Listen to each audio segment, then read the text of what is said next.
Welcome to the Film Mechanic Screenwriting Podcast with Derry Titan.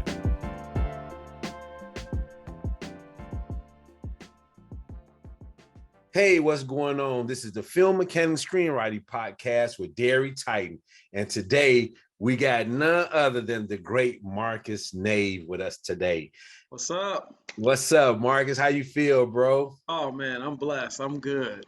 Man, welcome. We welcome to have you, man. You know, this podcast is about writing for screenplays before you write the screenplay. That's right. Okay. And a lot of times, most people don't get into how they are supposed to. They don't get into the things they're supposed to do before they write a screenplay. You know, they get into screenplay. But we about to get it. You know, me and you, we can get into some conversation, right? So look, tell us a little bit about yourself, Marcus, real quick. All right. So I am by day a college English professor.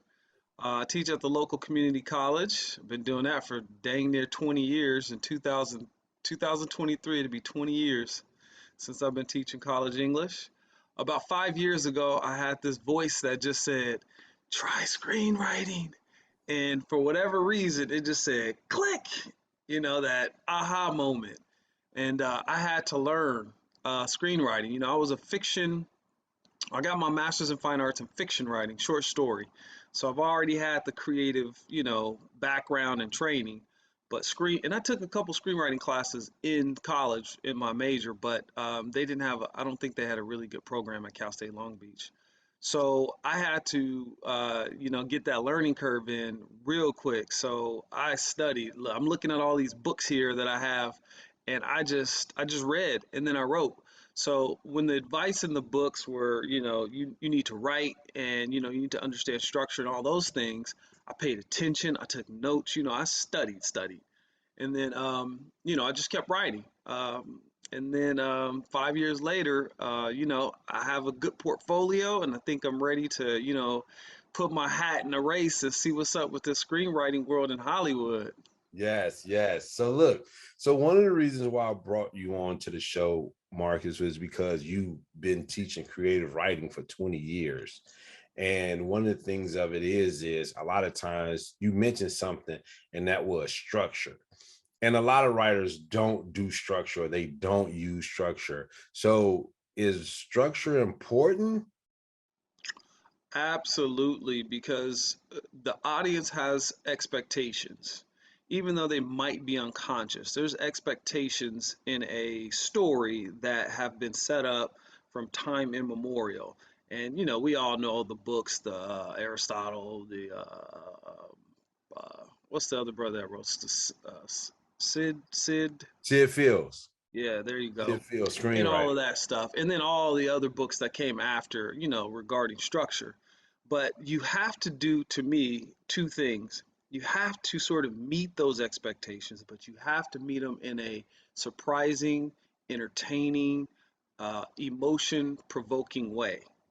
So, yes, structure is important, and yes, it may feel like you have quote unquote handcuffs on or you're kind of confined.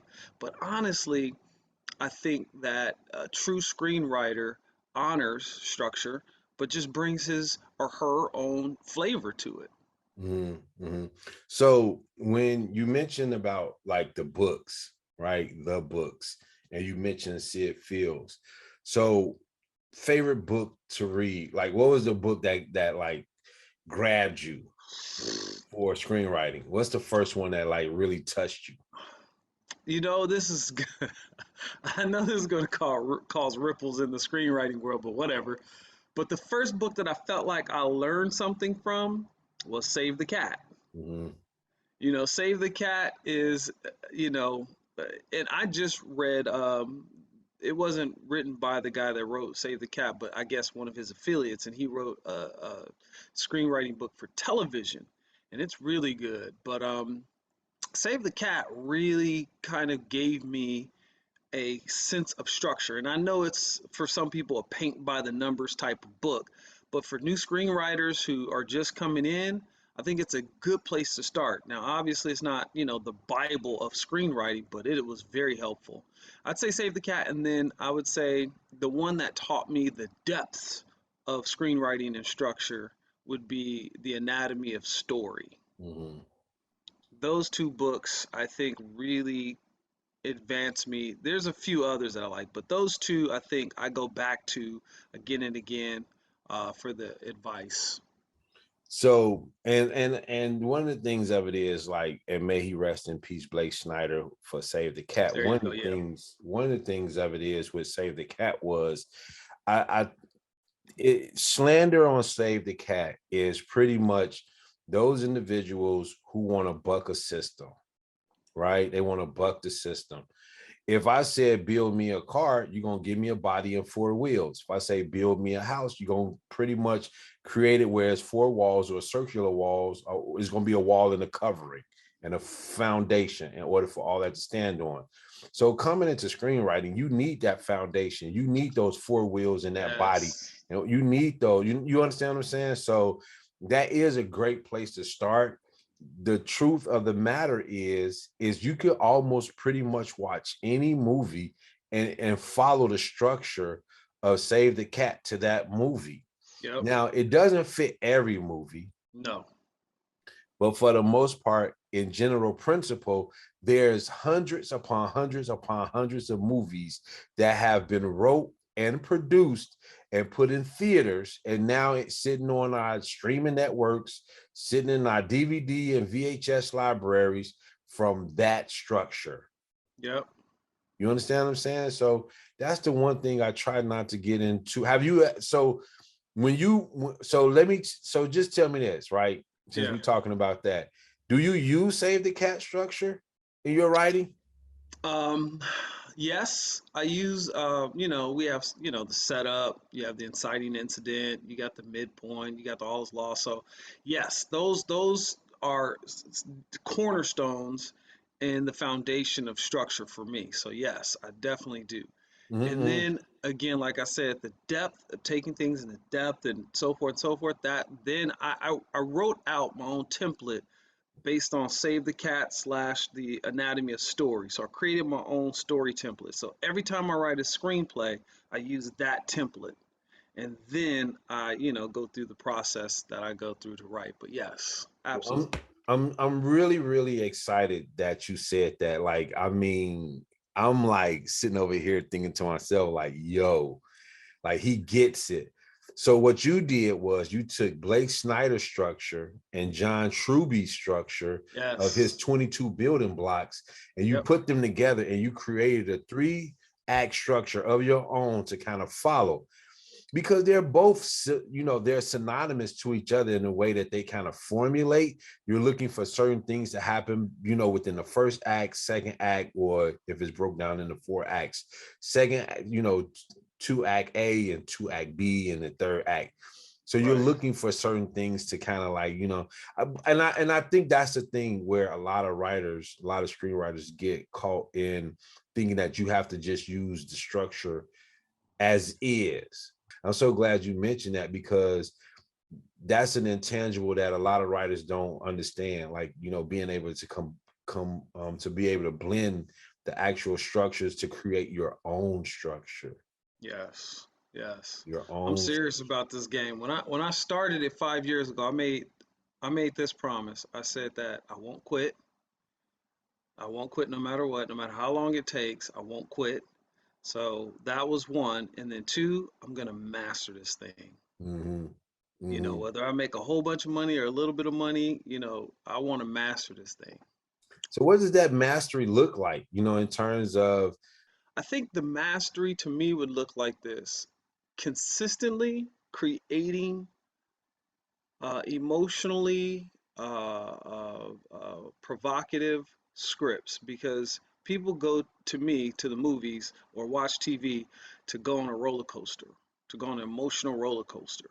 If they don't go on that emotional roller coaster, and just from my perspective, I think they're gonna pass on that, or they might watch it, but here or there. But it's the, to me, movies are about story and character kind of combined, TV is about character first, then the situation or story that you put them in, story world, and so forth and so forth.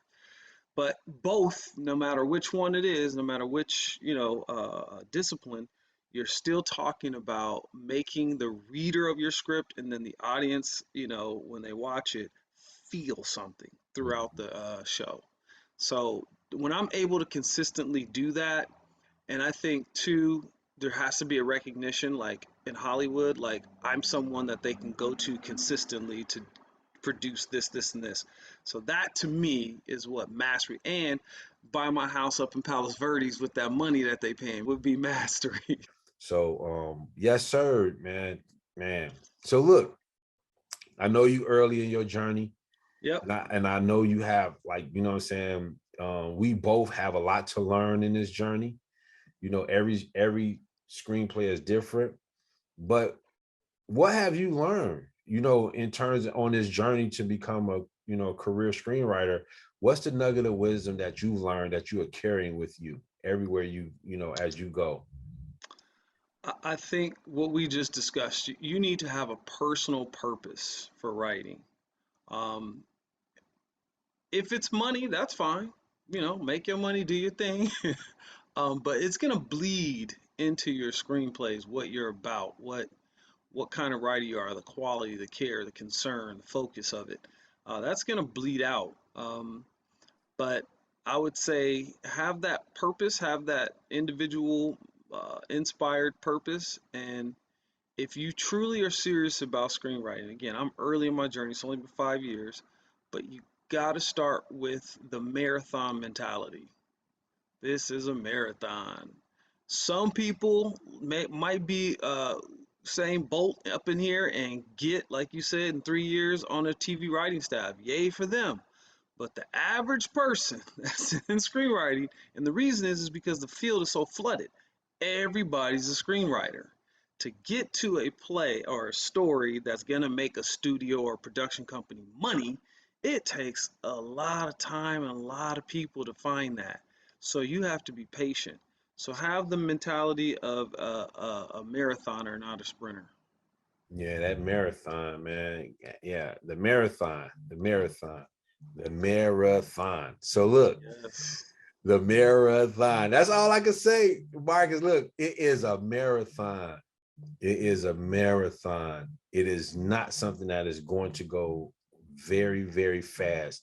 And I'm on and being on Twitter, and I talk about this all the time. I see people on Twitter like I'm 50, and people be on there like I'm 45 years old. I just got my first writing TV job, and I started when I was 18.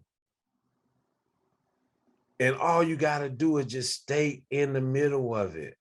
Mm-hmm. you know, just to, and I thank you for sharing that, in it 5 years, but you've been, come on, man, you've been teaching and reading all the creative writing, essays that you could put. So story beyond story, yet screenwriting is a different type of beast. Yes, it is. Yeah, man, I'm not going to hold us. Okay. I want to thank you for your time and your consideration for being on the show today. I really appreciate you. Thank you for dropping all your gems, jewels, and nuggets. And I wish you much success going forward as you go. I know Appreciate it. this journey, and I appreciate you for being my brother in this journey with me. And I thank you so much for trusting me with your work. Letting me read it and letting me be critical of it and letting me be analytical of it. And everything I've read from you is kind of like I just is see, the people can't see me smile, but you can, Yeah, yeah. because you are coming with it, man. Your storytelling. Okay, let me say it like this for everybody that's listening. Y'all see how kind of like smooth his voice kind of go, but how intellectual it kind of go.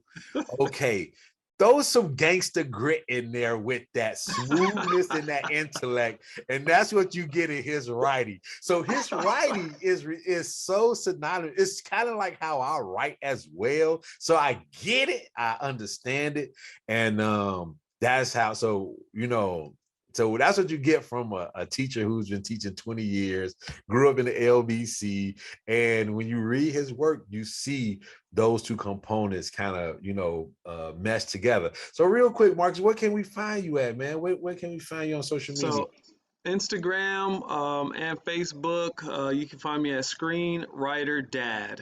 That's all one word, ScreenwriterDad. So Twitter as well. So real quick, Marcus, I know we got short on time. I gotta mention this last one thing. This is very important.